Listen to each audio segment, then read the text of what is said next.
एक किसान था जिसे एक बहुत ही बुरी आदत लग चुकी थी और वह आदत थी बेवजह चिंता करने की। वह हर समय किसी न किसी चीज की चिंता करता ही रहता। वह हर समय सोचता रहता कि कहीं मेरे साथ कुछ गलत ना हो जाए, जबकि उसकी जिंदगी में अभी तक सब कुछ ठीक ही चल रहा था। उसके पास एक बड़ा सा खेत था जिसमें अच्छी खासी फसल हो जाती थी। खेती करने के लिए 2 बैलगाड़ियां थीं और एक अच्छा घर था। एक पत्नी और 2 प्यारे बच्चे थे, लेकिन फिर भी वह किसी न किसी अनहोनी के बारे में सोचकर बेवजह चिंता करता रहता। कभी सोचता कि अगर मेरी फसल में कीड़े लग गए तो क्या होगा, अगर आवारा पशुओं ने फसल को बर्बाद कर दिया तो क्या होगा, अगर सूखा पड़ गया या ज्यादा बारिश हो गई तो मेरी फसल खराब हो जाएगी। ऐसे ही वह भविष्य की अन्य बातों के बारे में सोचकर बेवजह चिंता में डूब रहता था, जैसे कि कहीं खेती के समय मेरे बैल बीमार ना पड़ जाए, मेरे बच्चों का भविष्य कैसा होगा, कहीं बूढ़ा में मुझे कोई बीमारी ना हो जाए, मेरे बच्चे बुढ़ापे में मेरा ख्याल रखेंगे भी या नहीं, वगैरह वगैरह। अपनी इस लगातार बेमतलब चिंता करने की आदत की वजह से वह और ज्यादा परेशान था और अब उसका किसी भी काम में मन भी नहीं लगता था।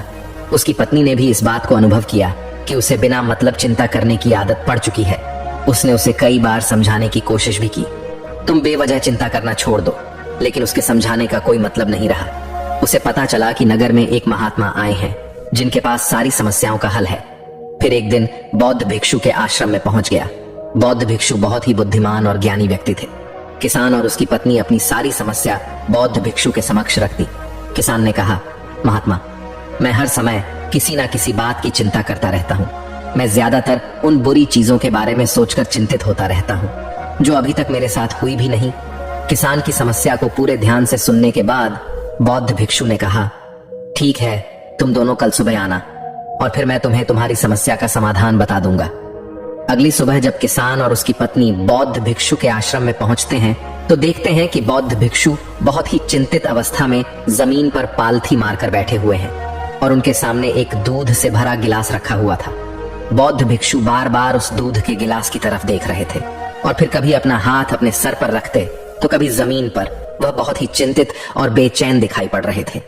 यह देखकर किसान ने पूछा, महात्मा, आप इतने परेशान क्यों लग रहे हैं? आपके समक्ष दूध रखा है, आप इसे पी क्यों नहीं लेते? महात्मा बोले, मुझे चिंता हो रही है कि कहीं इस दूध को बिल्ली ना पी जाए या फिर मैं कहीं जाऊं और तो क्या पता या दूध कहीं गिर जाए। मैं दूध को पीना तो चाहता हूं लेकिन मेरा भी मन नहीं है, तो यही सोच रहा हूं कि अगर यह दूध खराब हो गया या कोई गंदी चीज इसमें पड़ गया तो फिर क्या होगा। इतना सुनकर किसान जोर जोर से हंसने लगा। किसान ने हंसते हुए कहा, इसमें इतनी चिंता करने वाली कौन सी बात है, ये दूध ही तो है। अगर इसे बिल्ली ने गिरा दिया या यह खराब हो गया या फिर किसी ने इसे पी लिया तो क्या हो गया, यह आपको दोबारा मिल जाएगा। और वैसे भी आपका चिंता करना बेकार है, जो कि ना तो अभी इसे किसी ने गिराया है, ना ही खराब हुआ है और ना ही अभी इसे किसी ने पिया है, और हो सकता है कि भविष्य में ऐसा हो भी ना। किसान के मुंह से यह बात सुनकर बौद्ध भिक्षु मुस्कुराए और बोले, मैं भी तो तुम्हें ही यही समझाने का प्रयास कर रहा हूं कि भविष्य की उन घटनाओं की चिंता करना व्यर्थ है जो अभी हमारे साथ हुई ही नहीं और बहुत बड़ी संभावना है कि वह कभी होगी भी नहीं। और अगर हो भी गई तो जिस चीज को तुम एक बार हासिल कर सकते हो उसे तुम दोबारा भी हासिल कर सकते हो, और अगर नहीं कर पाए तो कोई बात नहीं, क्योंकि समस्याओं के आने के साथ ही उन समस्याओं का सामना करने की हिम्मत भी अपने आप ही आ जाती है। यह बातें सुनने के बाद किसान को लगा जैसे किसी ने उसके गाल पर एक थप्पड़ मारकर उसे नींद से जगा दिया हो। उसे महसूस हुआ कि वह भी तो यही गलती कर रहा है। वह भी तो भविष्य की उन घटनाओं के बारे में सोचकर चिंतित हो रहा है जो अभी तक घटी ही नहीं और शायद कभी घटेगी कि नहीं।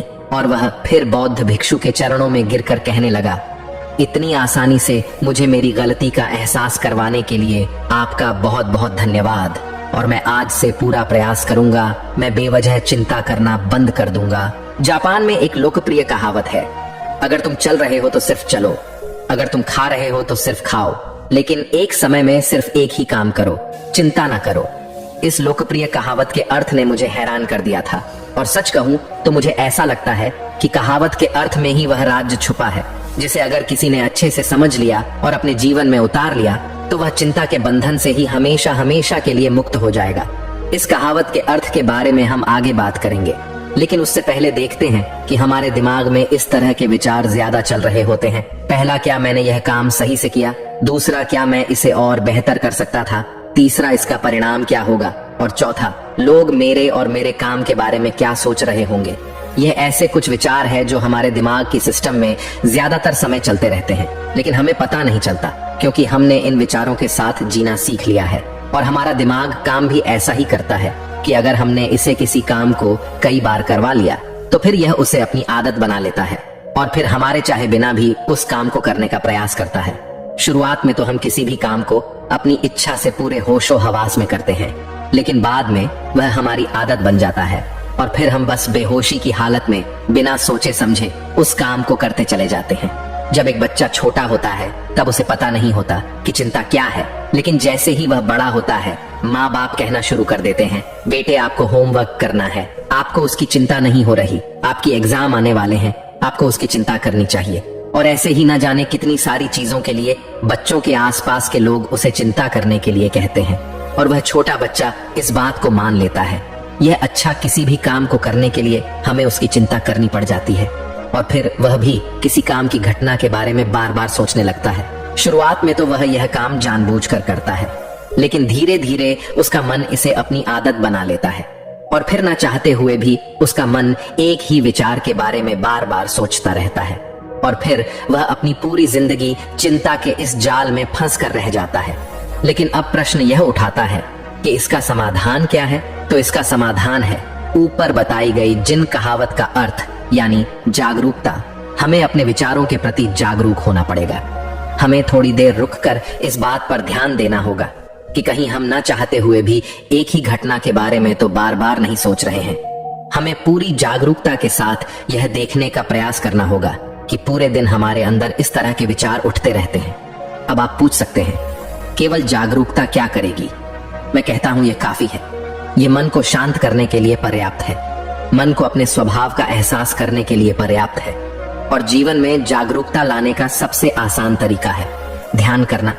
ध्यान करने के दौरान अपने विचारों पर ध्यान देना, और जब आप पूरी जागरूकता के साथ अपने विचारों पर ध्यान देना शुरू कर देंगे तब आप पाएंगे कि आपके मन में चलने वाले गैर जरूरी विचार एक एक करके अपने आप ही गायब होना शुरू हो जाएंगे और फिर आप एक आनंदित और शांत जीवन अनुभव कर पाएंगे।